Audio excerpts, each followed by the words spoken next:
So we wanted to make a quick video to update, to share some of the updates that we recently made to the Agriculture Information Portal. So when you go to the portal now, if you click on it, you'll be able to open it up and see various resources that exist for each state. And most of them pretty similar, but we used to have a lot more text, a lot more information that you could kind of look down and you'd have to read a lot more and kind of see. And we tried to make sure that everything could be found kind of on one page right here. And so if you'll check out right here, we have this is Alaska's, but each state first has a master Google map. So this is everything that we could find in the area. These maps are updated every quarter. Next, we have aquaculture. So if you'll click on that for your state, every state's a little bit different. Alaska, for example, has lists of all of the different places that are commerce approved establishments. And you can kind of see different seafood information, different seafood plants. It depends on the state. Sometimes there's just a few aqua farms in the state, and those will be listed if there are any of those. Then we have the Census of Agriculture. We get a lot of information from the Census of Agriculture. In particular in this, you can kind of go in and look at your state summary for different things and then look at things by county. And so when you look at this, there'll be some information that can be pretty helpful to states. You can go in and look and see the number of farms, land and farms, for example. You can kind of see the total, if the change is increasing or decreasing, shares by type, crops or livestock. And so this particular in Anchorage, for example, they're about half crops, half livestock. It'll let you see how many farms make over $100,000 or more. Usually these are the farms that would hire workers.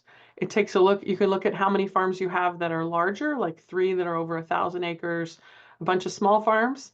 And then you can go in here and see the number. So in this particular area, you can see they're number 1 in crops for the state of Alaska, number 1 in vegetable, melons, potatoes, sweet potatoes, and you can kind of see counties producing the how much is their rank nationwide, and then kind of how many counties are producing nationwide also for this. You can go here and look and see livestock, those numbers, and then down here we look at how many farms hire labor. So 28% right there hire labor. So just kind of some quick information that you can get from the Census of Ag. We also include each state's Department of Agriculture.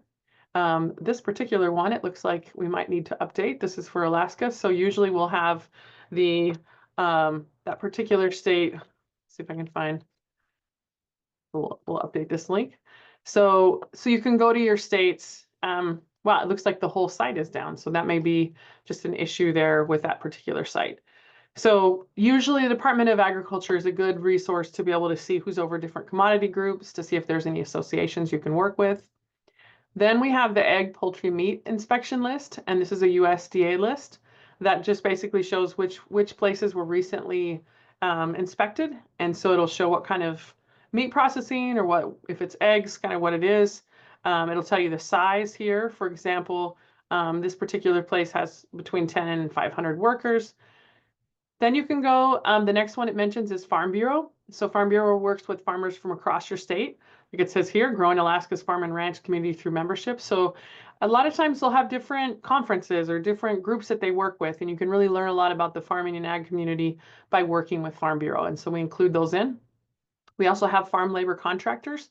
So in every single state, there are a list of those that are approved labor contractors, and you can kind of see the information of the names of those. We also have fruit and vegetable audited farms. So these are good agriculture practices, or GAP farms.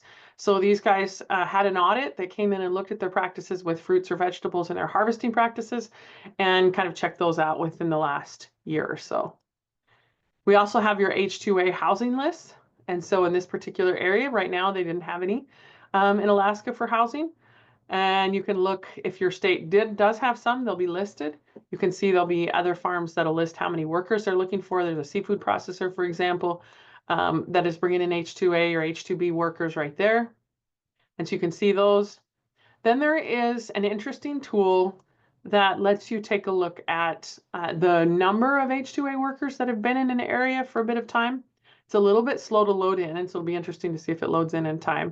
But basically, you can go in and pick the month and the time of year that you want to be able to see, and be able to see the number of workers at different times. So right now it's taken its time, so we may come back to this and let that go ahead and load in. We also have the hemp listing. So if there were any particular hemp processors or a hemp listing, this is all of the ones for Alaska. So it's pretty small, but you can see all the different places that have registrations for hemp, and you can see those. We have mobile home parks. So this is a list of different mobile home parks in different places. So not all migrant housing is, a mobile home park, but sometimes that's the easiest place for people to come when they're new. And you can check out that list there. We also have what we call our payments to farmers. These are our subsidy lists. So those that received over 600,000, this particular one is over 100,000. And so it'll just list the company that received that. So depending on your state, sometimes you have huge lists, sometimes you have smaller lists. Then we have the sawmills. So remember, as long as it's the beginning part of initial processing and the harvesting or growing or cultivating of trees. And so we've got any particular information for Alaska sawmill. We have information for the whole country. And then we have Alaska specific lists that you can access there. So every single state will have this. You'll have, different types of lists in there, but you can kind of follow through. And then below we have different associations. So we can really reach out to farmers, reach out to producers through these associations, learn what they're doing, see how we can work with them. And so if you'll take a look also underneath, sometimes there's a map. You'll see a batch geo map for these different things. So you can kind of click in and check out the map. In this particular one, there's not a lot of farms. You can just see there's a couple places right here for work orders. And if you click on this, it'll give you information as far as what they're doing, where they're working at, who applied to have them, all of those kind of things. So check out each one. That, like I said, the master map is updated every quarter. You've got these maps below. All this information is available through Freedom of Information Act, and hopefully it'll be able to help you know where you can possibly find eligible families for Migrant Ed.